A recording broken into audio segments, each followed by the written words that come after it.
Novel لکھیں جس میں وہ ریفلیکٹ کر رہا تھا یہ سائنس کدھر جا رہی ہے، جدھر جا رہی تھی، جو اکتشافات اور جو ایجادات ہونی تھی ان کو پہلے سے ویژولائز کر کے اس پر مبنی کر رہا ہے اپنے ناول کے پلاٹس اور اپنی کہانیوں کے بنیادی خاکے. تو سائنٹیفک فکشن کے نام سے اس اعتبار سے مشہور ہے. لیکن اس کے ساتھ ہی اس نے تاریخ عالم پر 2 کتابیں لکھی ہے، short history of the world and a concise history of the world, جو ذرا نسبتاً زیادہ ضخیم ہے. اس concise history of the world میں وہ چیپٹر جو ہے وہ حضور صلی اللہ علیہ وسلم پر جو چیپٹر لاتا ہے اس میں ایک بات میں اپنے دل پر جبر کر کے آپ کو بتا رہا ہوں. ابتدا میں حضور کی ذاتی نجی خانگی زندگی پر اس نے نہایت رقیق حملے کیے.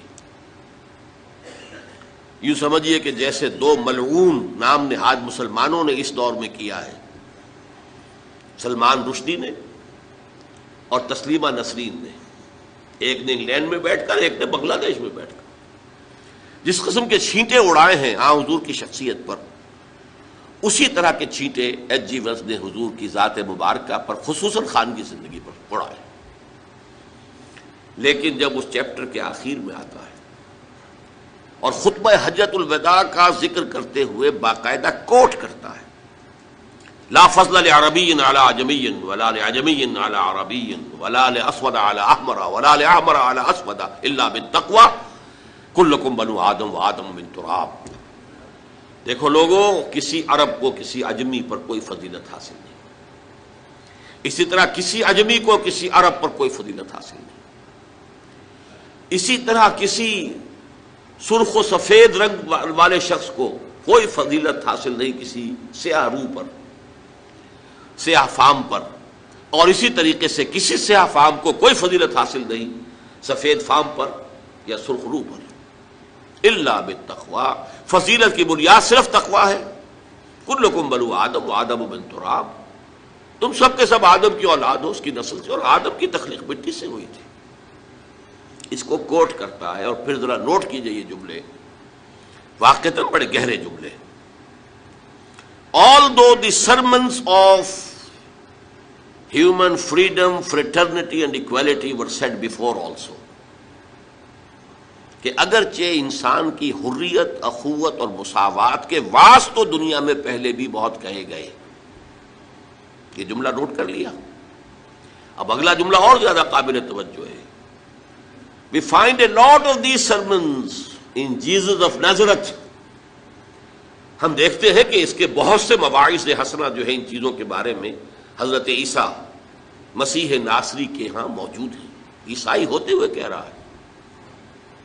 But it must be admitted، لیکن یہ تسلیم کیے بغیر چارہ نہیں ہے that it was Muhammad صلی اللہ علیہ وسلم who for the first time in history established a society based on these principles. یہ صرف محمد عربی صلی اللہ علیہ وسلم تھے جنہوں نے تاریخ انسانی میں پہلی مرتبہ ایک معاشرہ باضابطہ بالفعل انہی اصولوں پر قائم کر کے دکھایا. اب آپ اندازہ کیجئے، یہ ٹریبیوٹ ہے، اور ٹریبیوٹ کس کا ہے؟ دشمن کا ہے. وہ معتقد نہیں ہے. میں نے اسی لیے بتایا اپنے دل پر جبر کر کے کہ اس نے کیا کیا. اس حد تک ایک شخص کی اس میدان میں اتنی بڑی حماقت کا مظاہرہ کر رہا ہے کہ کہتا ہے کہ سمجھ میں نہیں آتا کہ معاذ اللہ ثم معاذ اللہ نقل کفر نہ باشد، کہ محمد جیسے گھٹیا آدمی کے گرد خدیجہ اور ابو بکر اور عمر جیسے عظیم انسان کیسے جمع ہو گئے. حالانکہ اس احمق سے کوئی پوچھے کہ اس سوال کا جواب تو تمہیں دینا چاہیے. درخت تو اپنے پھلوں سے پہچانا جاتا ہے، اور تم جو ہے اس مخمصے میں ان کی عظمت کا اقرار ہے، ادراک ہے، شعور ہے، اعلان ہے، اعتراف ہے حضرت خدیجہ کا، حضرت ابو بکر کا، حضرت عمر کی عظمت کا. کہتا سمجھ میں نہیں آتا اتنی عظیم شخصیتیں ایسے گھٹیا انسان کی جد کیسے جمع ہو گئی. تو میں نے آپ کو اندازہ دے دیا کہ کس قدر زہر اس کے اندر بھرا ہوا ہے. ذاتی طور پر عناد ہے، دشمنی ہے، بغض، لیکن اس حقیقت کا ادراک کر رہا ہے اور اس کا اعلان اور اعتراف کر رہا ہے. Although the sermons of human freedom, fraternity and equality were said before also, we find a lot of these sermons in Jesus of Nazareth. But it must be admitted that it was Muhammad sallallahu alaihi wasallam who for the first time in history established a society based on these principles. تو میں نے اسی لیے اس کی دشمنی کو پہلے جو ہے اسٹیبلش کیا ہے تاکہ وہ جو عربی مقولہ ہے الفضل ما شہدت بہ الاعداء، اصل فضیلت تو وہ ہے کہ جس کا اقرار اور اعتراف دشمن بھی کرے.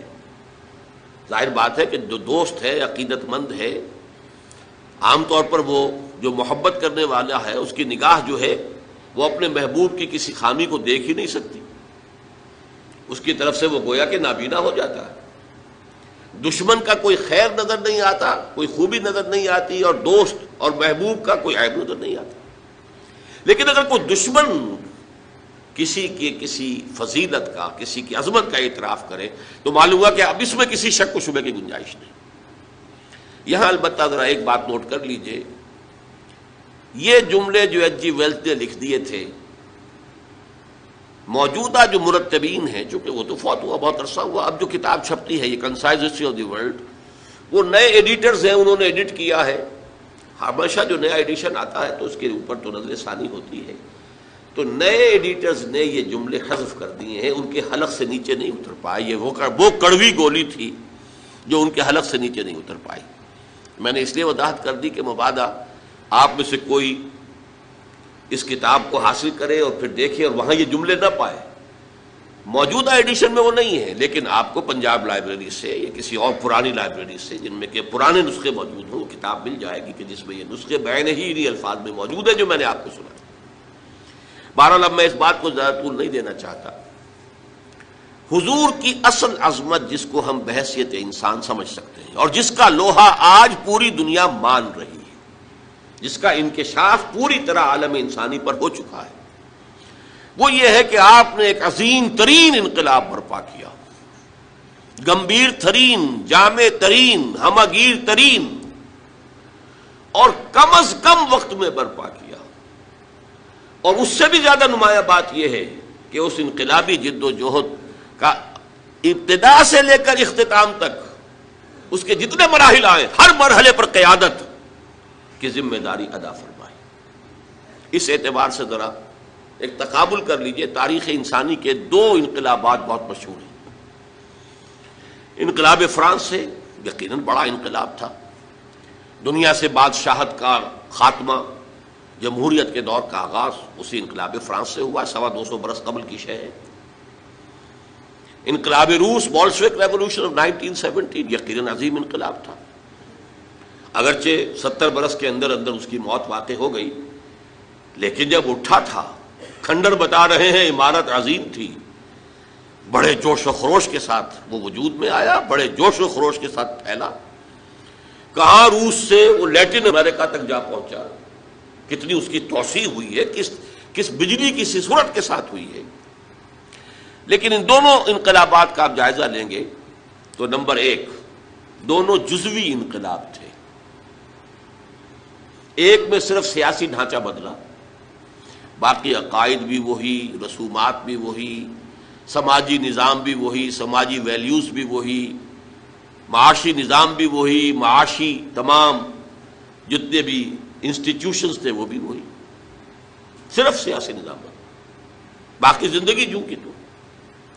بولشوک ریولوشن کے ذریعے معاشی ڈھانچہ بدل گیا، انفرادی ملکیت ختم ہو گئی، قومی ملکیت میں آ گئے تمام وسائل پیداوار. بس باقی آپ کو معلوم ہے جیسے وہ کرسچنز پہلے تھے ویسے ہی کرسچن بعد میں رہے، جو عقائد پہلے تھے وہی ان کے بعد میں رہے، سماجی ویلیوز وہی رہیں، سارا نقشہ جو کا تو رہا. معاشی انقلاب آ گیا. اس کو پس منظر میں رکھ کر دیکھیے محمد عربی صلی اللہ علیہ وسلم کا لایا ہوا انقلاب گمبھیر ترین، میں کہہ رہا تھا جامع ترین. یہاں آپ مائکروسکوپ لگا کر تلاش کیجئے کہ کوئی چیز ایسی ہے جو سابقہ حالت پر باقی رہ گئی ہو، جواب نفی میں آئے گا. عقائد بدل گئے، نظریات بدل گئے، انفرادی شخصیتیں بدل گئی، اخلاق بدل گئے، شب و روز کے انداز بدل گئے، صبح و شام کا انداز بدل گیا، نشست و برخاست کے انداز بدل گئے، پھر سماجی نظام بدل گیا، سیاسی نظام بدل گیا، معاشی نظام بدل گیا.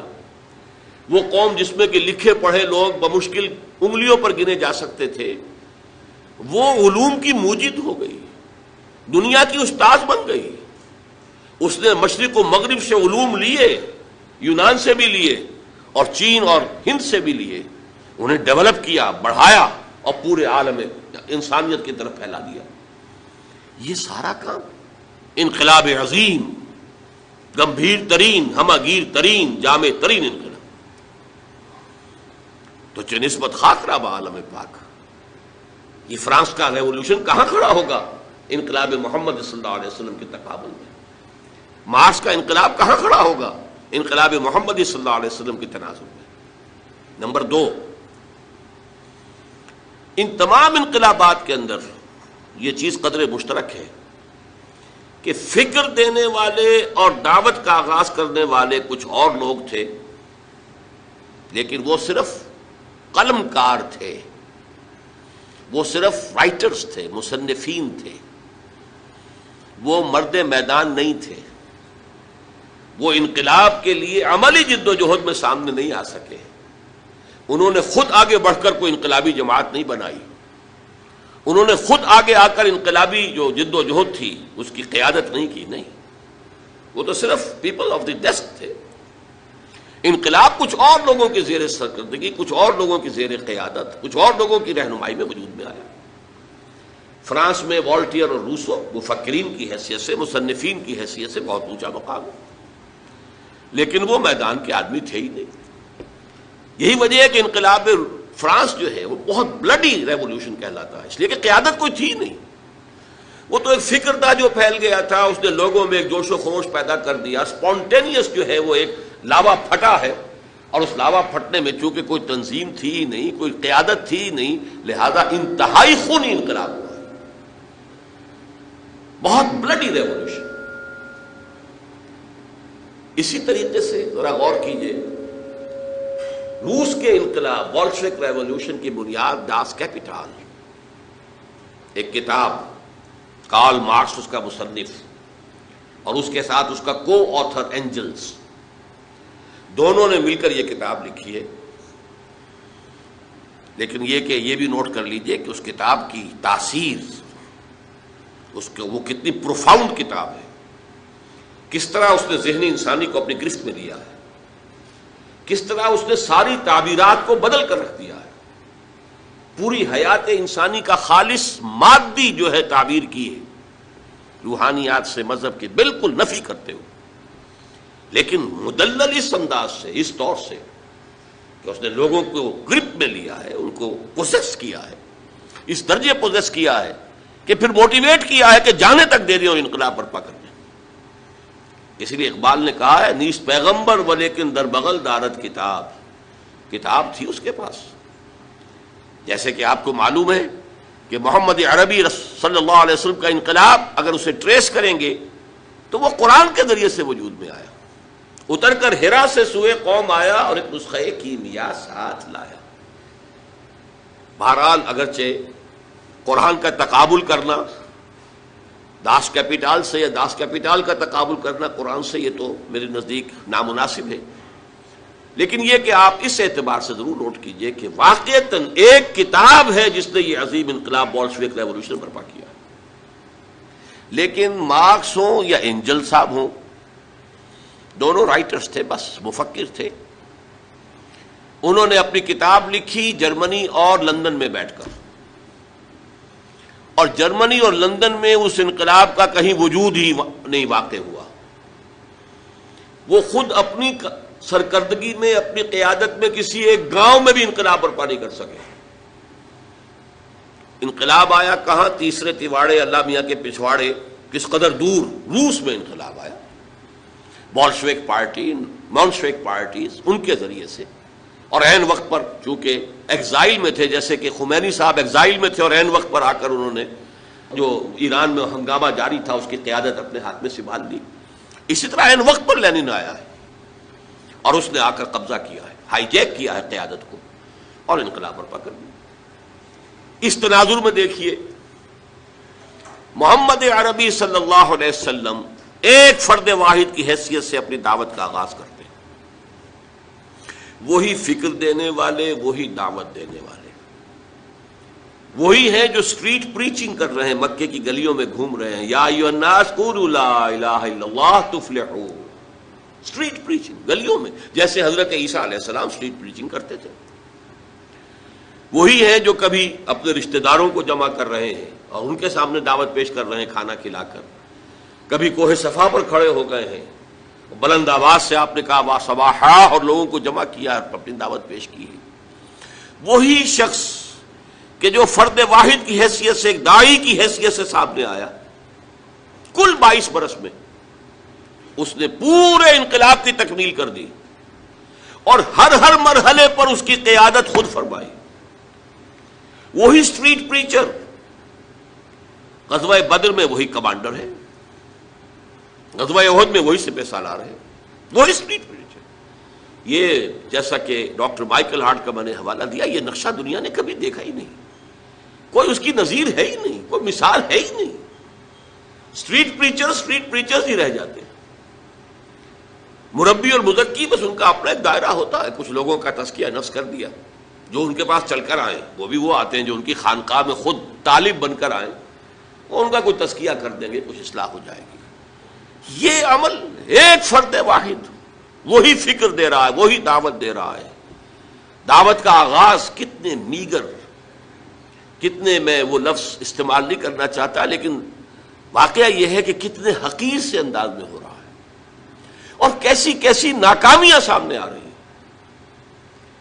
پہلی مرتبہ جب حکم ہوا وَأَنذِرْ عَشِيرَتَكَ الْأَقْرَبِينَ، سورہ شعراء میں یہ آیت ہے، اے نبی ذرا اپنے قریبی رشتہ داروں کو خبردار کیجیے۔ حکم دیا حضرت علی کو، وہ آپ کے زیر کفالت بھی تھے، زیر تربیت بھی تھے، اور پھر وہی نوجوانی کا عالم تھا، تو گویا کہ گھریلو سامان لانا، اس کا بندوبست کرنا انہی کے ذمہ تھا کہ ایک دعوت طعام کا اہتمام کرو اور تمام بنو ہاشم کو بلا لو۔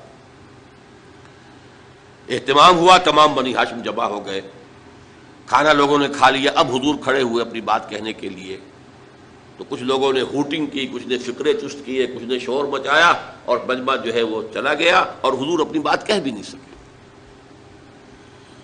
تو یہ نہ سمجھیے کہ ایسا ہو گیا ہو کہ ادھر آپ نے آغاز کیا، ادھر کامیابیوں نے قدم چومنے شروع کر دیے، ہرگز نہیں، ہرگز نہیں، ہرگز نہیں۔ اہم ترین نقطہ جو ہے آپ کی انقلابی جد و جہد کا، اس کو نوٹ کر لیجئے، یہ خالص انسانی جد و جہد کی سطح پر ہوئی ہے۔ اس میں وہ سارے مراحل آئے ہیں جو کسی بھی انسانی جد و جہد میں آتے ہیں، ابتدائی ناکامیاں، ابتدائی مایوسیاں، محنت اور مشقت بے پناہ، اور نتیجہ کچھ بھی نہیں، کم سے کم ویزیبل نتیجہ، نظر آنے والا مرئی نتیجہ زیرو۔ لیکن حضور نے چند دن کا وقفہ دے کر پھر حضرت علی سے کہا اب دوبارہ پھر بلاؤ، پھر کھانے کا اہتمام کرو۔ اب میں یہ کہا کرتا ہوں کہ شاید لوگوں کو شرم آ گئی کہ 2 مرتبہ کھانا کھا لیا ہے، آخر اتنی شرافت تو لوگوں کے اندر بھی تھی۔ اب بہرحال ان کا حق بن گیا ہے کہ ان کی کچھ بات ہم سن لیں۔ حضور نے اپنی دعوت پیش کی، بڑا عظیم خطبہ ہے جو آپ نے، نہایت جامع، نہایت مختصر، نہایت مؤثر، لیکن اس وقت میں اس کی تفصیل میں نہیں جا سکتا۔ بہرحال اب یہ کہ لوگوں نے سن لیا، لیکن پورے مجمع کو سانپ سونگھ گیا، کوئی بول ہی نہیں رہا، چپ۔ حضرت علی کھڑے ہوتے اور وہ پہلے سے اپنے تھے، وہ کہتے ہیں کھڑے ہو کر، اگرچہ میں سب سے کم عمر ہوں، اگرچہ میری ٹانگیں پتلی ہیں، اگرچہ میری آنکھیں دکھتی ہیں، یہ آشوب چشم کا عارضہ حضرت علی کو بچپن ہی سے تھا۔ معلوم ہوتا ہے ککروں کا جو مرض ہے، جو عام طور پہ بچپن سے شروع ہوتا ہے، جاری رہتا ہے۔ مختلف جنگوں کے موقع پر بھی تذکرہ ملتا ہے کہ حضرت علی کی آنکھ دکھ رہی تھی، تو حضور نے اپنا لعاب دہن جو ہے ان کی آنکھ میں لگایا، جس سے ان کو سکون حاصل ہوا، پھر وہ جنگ کے میں حصہ لے سکے۔ تو یہ معلوم ہوتا ہے کہ ٹرکوما کا جو مرض ہوتا ہے وہ شاید انہیں تھا۔ اگرچہ میں سب سے کم عمر ہوں، اور اگرچہ میری ٹانگیں پتلی ہیں، اور اگرچہ میری آنکھیں دکھتی ہیں، لیکن میں آپ کا ساتھ دوں گا۔ اور پورا مجمع کھلکھلا کر ہنس پڑا کہ یہ چلے ہیں دنیا کی تقدیر بدلنے، اور یہ ہیں ان کے ساتھی۔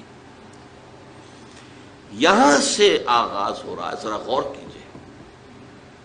اور جب حکم آتا ہے فَاصْدَعْ بِمَا تُؤْمَرُ، اے نبی اب ڈنکے کی چوٹ کہیے. شروع میں 3 سال جو ہے حضور نے جس کو کہتے ہیں پی کال، پرسن ٹو پرسن، انفرادی رابطے کے ذریعے سے جو ہے وہ دعوت کو پھیلایا تھا.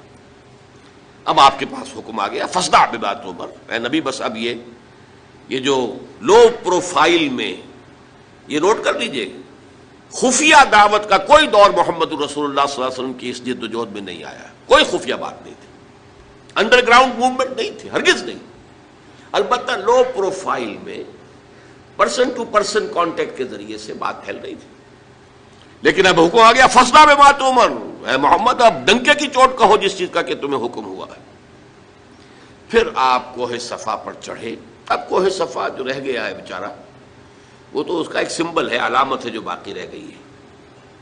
حضور کے زمانے میں وہ باقاعدہ ایک پہاڑی تھی، ایسی پہاڑی کے جس کے پیچھے کوئی لشکر بھی چھپ سکتا تھا، ایسی پہاڑی. بہرحال یہ چونکہ عرب کا دستور تھا. یہیں سے ہمیں ایک بات معلوم ہوتی ہے کہ دعوت کے لیے جو بھی آپ کے زمانے میں مروجہ ہوں طریقے، ان سب کو اختیار کرنا. ہاں اگر کوئی شرافت کے یا حیا کے منافی کوئی شے ہے تو اس کو اس میں سے ختم کر دیا جائے، لیکن یہ کہ جتنے بھی ذرائع ہوں ابلاغ کے جو موجود ہوں آپ کے وقت میں، وہ آپ کو استعمال کرنے چاہیے. جب حکم ہوا فصدع بما تؤمر تو آپ نے رواج کے مطابق یہ شکل اختیار کی. رواج کیا تھا؟ عرب میں آپ کو معلوم ہے کہ قبائل ایک دوسرے پر حملہ کرتے رہتے تھے، غارت گری ہوتی تھی، لوٹ مار ہوتا تھا.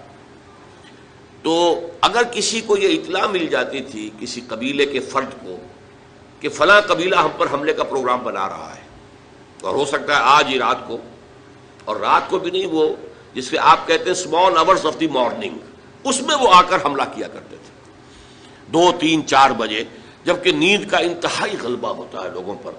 وہ سوئے ہوئے پر آ کر اچانک ٹوٹ پڑنا، قتل بھی کرنا اور لوٹ مار کر کے بھاگ جانا، یہ ان کا ایک عام رواج تھا.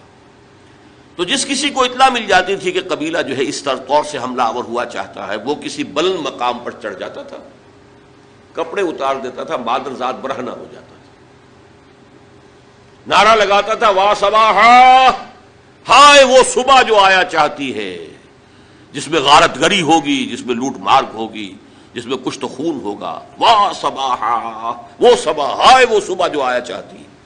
اب دیکھیے دونوں چیزیں اس نے جمع کر لی، آڈیو ویژول، اس لیے کہ جہاں تک تو اس کی آواز جا رہی وا صباحا، وہاں تک تو لوگوں نے اس کی آواز کو سن لیا، وہ لپکے دوڑے، کوئی بڑی خبر ہے، کوئی حملہ ہوا چاہتا ہے، کوئی بڑی تباہی آنے والی ہے، یہ شخص اس کی خبر دینا چاہتا ہے، تو دوڑو، لپکو، سنو اس کی بات.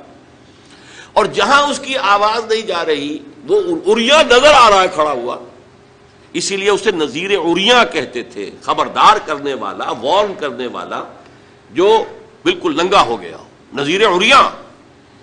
حضور نے اس میں صرف یہ کمی کی کہ ظاہر بات ہے کہ یہ حیا کے خلاف تھی، بات فطرت کے منافی تھی.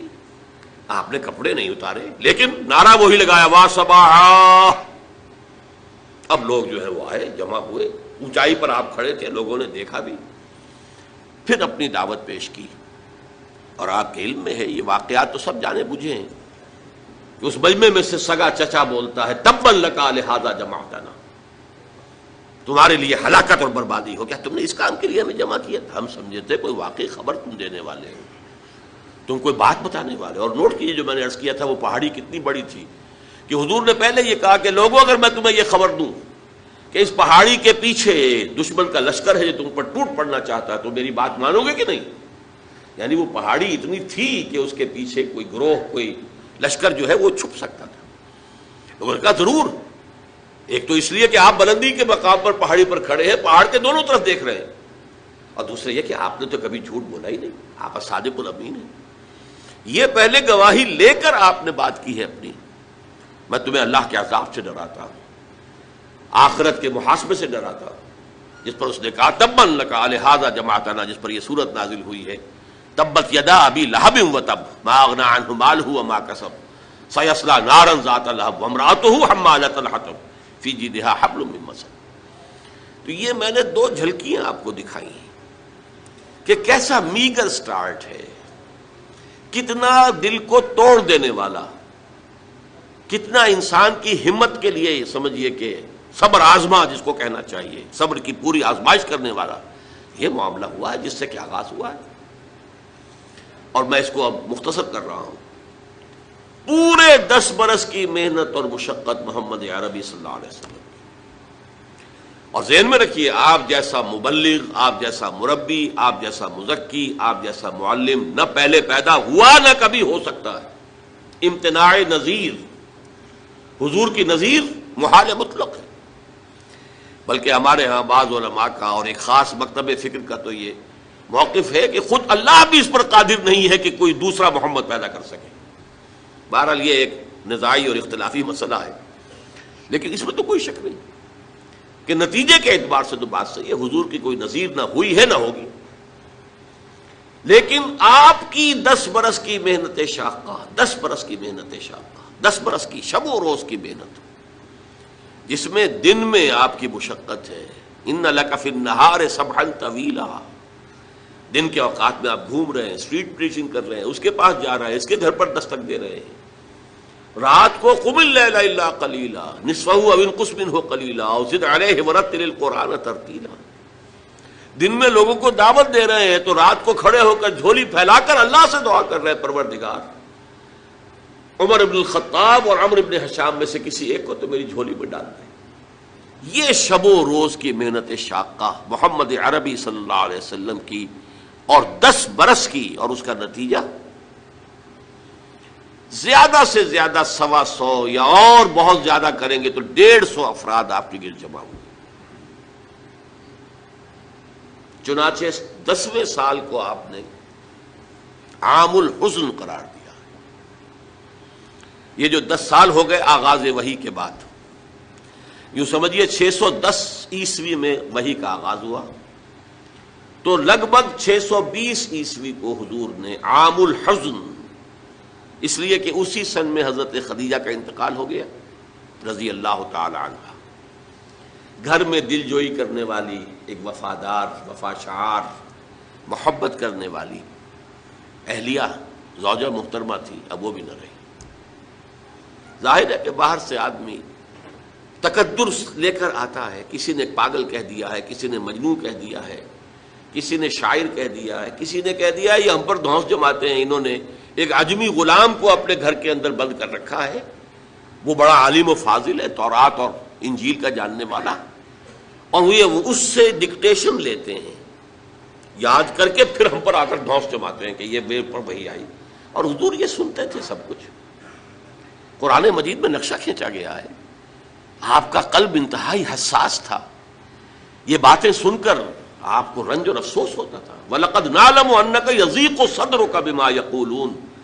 اے نبی ہمیں خوب معلوم ہے، اللہ تعالیٰ فرما رہے ہیں، دل جوئی کے لیے فرما رہے ہیں، ہمیں خوب معلوم ہے کہ جو کچھ یہ لوگ کہہ رہے ہیں اس سے آپ کا سینہ بھینچتا ہے، تکدر پیدا ہوتا ہے، رنج ہوتا ہے، غم ہوتا ہے، افسوس ہوتا ہے. یہی وہ لوگ تھے جو میری راہ میں اپنی آنکھیں بچھاتے تھے، یہی وہ لوگ ہیں جو الصادق الامین کا خطاب مجھے دیتے تھے، جو مجھ سے انتہائی محبت کرنے والے لوگ. آج کوئی مجنون کہہ رہا ہے، کوئی پاگل کہہ رہا ہے، کوئی شاعر کہہ رہا ہے، کوئی ساحر کہہ رہا ہے، کوئی مسحور کہہ رہا ہے، کوئی کذاب کہہ رہا ہے. نقل کفر نہ باش، ساحر کذاب الفاظ قرآن مجید میں آئے.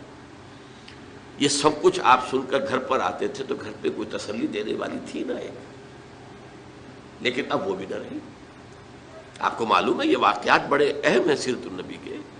جب پہلی وحی آئی ہے اور حضور کے اوپر ایک دہشت کی کیفیت طاری تھی، عالم بشریت کا پہلا ہوا تھا معاملہ عالم ملکیت کے ساتھ، جبرائیل سے پہلی ملاقات غار حرا میں.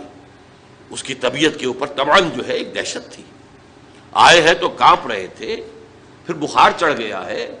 اس میں کہا ہے آپ نے خشیت علی نفسی، خشیت علی نفسی، خشیت علی نفسی، مجھے اپنی جان کا اندیشہ ہے. یہ کیا صورتحال ہے، یہ کیا ذمہ داری ہے جو مجھ پر آ گئی ہے. تو وہی تھی، وہی غمخوار بھی تھی، وہی ہمت بندھانے والی بھی تھی، وہی ہے جس نے پہلے تو یہ کہا اللہ آپ کو ضائع نہیں کرے گا، آپ فکر نہ کریں، آپ تو یتیموں کی سرپرستی کرتے ہیں، بیواؤں کی خبرگیری کرتے ہیں، آپ بھوکوں کو کھانا کھلاتے ہیں، غریبوں کی جو ہے خدمت کرتے ہیں، اللہ آپ کو ضائع نہیں کرے گا. اور اس ضمن میں مجھے ایک واقعہ یاد آ رہا ہے. یہ واقعہ امام راضی نے نقل کیا اپنی تفسیر کبیر میں اور یہ ہے آغاز وحی سے قبل کا واقعہ، کیونکہ حضور کی زندگی میں یہ جو دن آئے تھے 25 برس کی عمر سے لے کے 40 برس کی عمر تک، 25 برس کی عمر تک کی آپ کی زندگی بڑی مشقت کی زندگی رہی، بڑی محنت کی زندگی رہی، افلاس کی زندگی رہی، تنگ دستی کی زندگی رہی۔ عین بچپن میں آپ بھیڑیں بکریاں چراتے رہے، علی قراغیت، چند ٹکوں کے عوض، یہ حضور کے اپنے الفاظ ہیں، میں چند ٹکوں کے معاوضے میں اب بھیڑیں بکریاں چراتا تھا۔ پھر آپ ذرا بڑے ہوئے، اس لیے کہ ابو طالب جو ہیں وہ بہت ہی مفلس انسان تھے،